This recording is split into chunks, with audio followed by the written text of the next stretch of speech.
Welcome to the Diversity Project. I am your host, Rhonda Kulch, and thank you so much for tuning in. We know you have a lot of places you can be on a Saturday night, and you being with me and listening to the wonderful words from my guests is so important.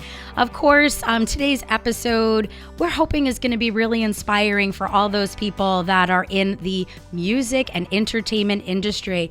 We will be talking to a variety of guests that are all involved in our community surrounding entertainment and music. And we're trying to figure out, will our Long Island music scene ever be what it once was?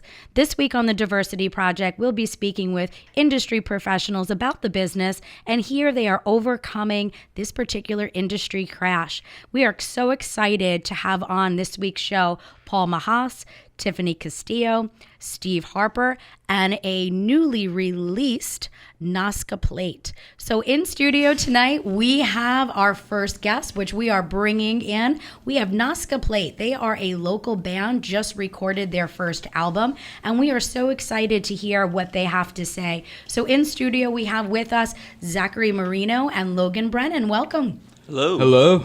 Well, thank you so much for joining us. I know you guys, you're musicians, so I don't know if this is like wake up time for you or, mid-session morning. But, I'm so excited that you guys were able to come down. So today's episode, we are talking all about the music industry. So we have, obviously you guys are young and energetic, newly recorded, music group. And, then we have on a variety of other people just trying to listen to the background and the take and what does the music scene look like for our upcoming community. So first of all, congratulations on the release of your new album. I know it's not quite out yet. It's coming out soon? Yes, soon. So you guys got finished recording. Mm-hmm. Before we came in here, actually. Yeah. I got the email I saw. You got the email. It says like you're green lighted to go. Exactly. So we know that we're missing somebody. Who are we missing today? Our drummer, Max. Okay. So you guys are all local.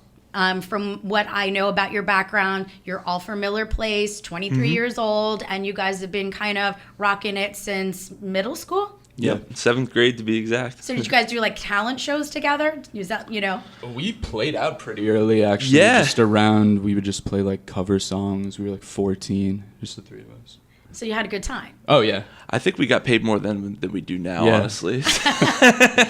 We tell that a lot, yeah. They do say starving artist, starving musician. I think a lot of it has to do with your passion and then following your journey, right? So yeah, for sure. Tell me a little bit about, since high school, what have you guys done to make sure that you're staying relevant in that space?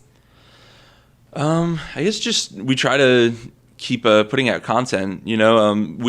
Thankfully we all live in the same city now, so it's cool. We're able to practice a lot more. But before it was, we were all in school, we were all in different places, so we kind of had to make it work when we were all together. But now, just try to keep making music as much as we can. So if I'm understanding demographically, maybe some of you went away to school. Yeah. And then it impacted your ability to kind of be together all the time. Yes. So did you still communicate and, maybe do Zoom or any kind of Skyping?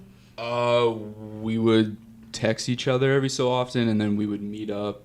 We'd be all writing songs independently. We'd come together, see what works. And that's pretty much how it worked. Now, I know, your genre of music is a little loud. Yeah, you could say that. I don't expect that from you guys, right? Like, I'm looking at you, you're like nice, wholesome boys. But your genre of music, as I know, is a little bit loud. Now, what demographic do you think that you appeal to? Probably like younger people, I guess people our age, maybe people in their teens. But it's been cool. We've gotten love for people in older demographics too, and people who we might not expect to like our music, and so that's always been cool. So we have the name Nozca Plate. Mm-hmm. Yes. So hopefully that's going to start to resonate. The more I say it, the more I'm kind of feeling it. I'm right? glad. Cool, yeah. I'm We've been saying it for so long, we don't even say the full name now. We're just like, oh yeah, it's a Nozca thing we have to do. Yeah. So it's like your own language. Yeah, it's like sure. secret guy code. So tell me where that name originated from.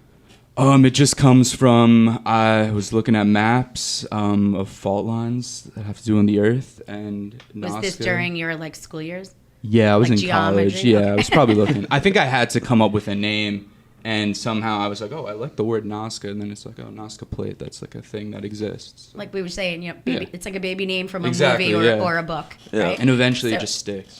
For sure. So we're like, we really like this, we really like this name, Nozca Plate. So again, the more I'm saying it, the more it's resonating with me. Now, is there any other bands that are out there that somebody might say, oh my God, you remind me, or you have the same sound or the same feel as, who would that be? Oh, like comparing us to artists? Okay. Yeah. So, I guess. Like, do you think you guys are just completely unique, or do you feel like Nah, maybe you sound nah. like somebody else? I mean, we definitely take pretty direct inspiration from a lot of bands. We don't try to. I guess we don't try to reinvent the wheel. I guess we're just Okay. making music that we just really like. So. And you write all your own music. Yes. Yeah. Have you thought about writing for anybody else and doing collaborations? Yeah, that'd be great. If someone wants to approach me to write their album, I'll do it. Yeah. I'm ready. That's your, what do we call that? It's like your step B.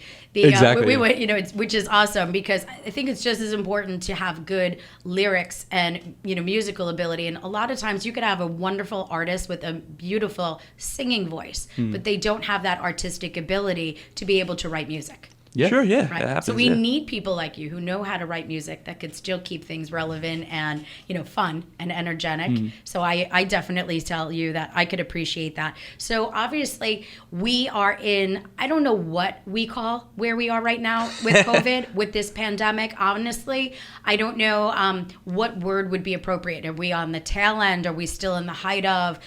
We're still taking precaution. We still want to respect the space of other people, but that has gravely impacted the ability of our music industry to really be out there and doing live performances. Sure. Yeah. Tell me how that feels to you guys as somebody who's, you've taken all these years to write music, produce music, be in the studio, write an album so that you can come out with your hands up high going like, I've arrived. Yeah. And for sure. where's my stage?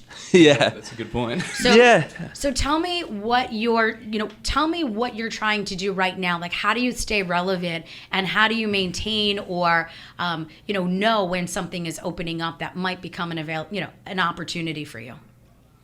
Yeah. I mean, I guess for just staying relevant, we just try to put out as much content as we can. Whether it be music or. Posting memes. Yeah.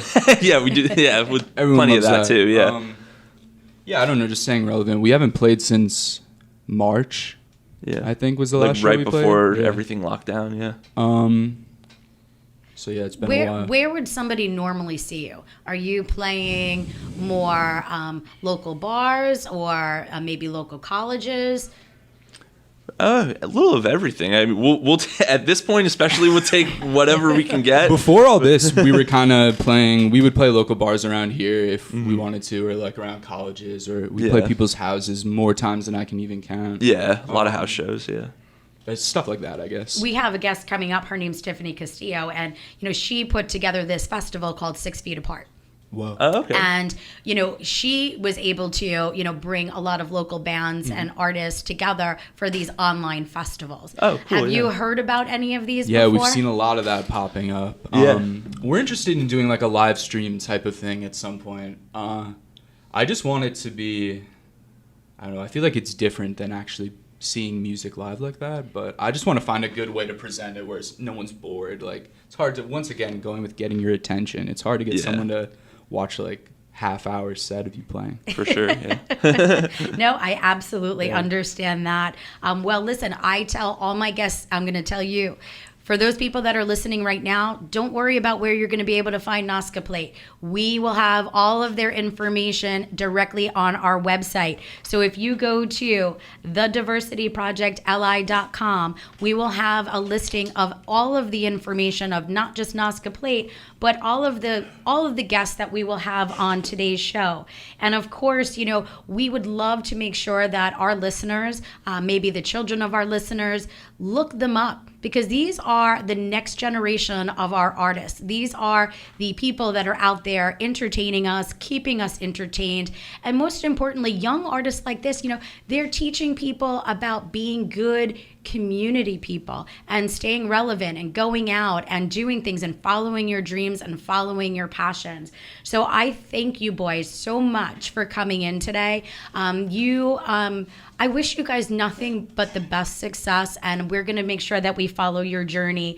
Of course, shows like this cannot be possible without our sponsors, the Equity First Foundation, Indigo Patchogue, Jet Direct Mortgage, Exit New York Metro, and of course, our very own Maya Day Salon located in Smithtown, New York.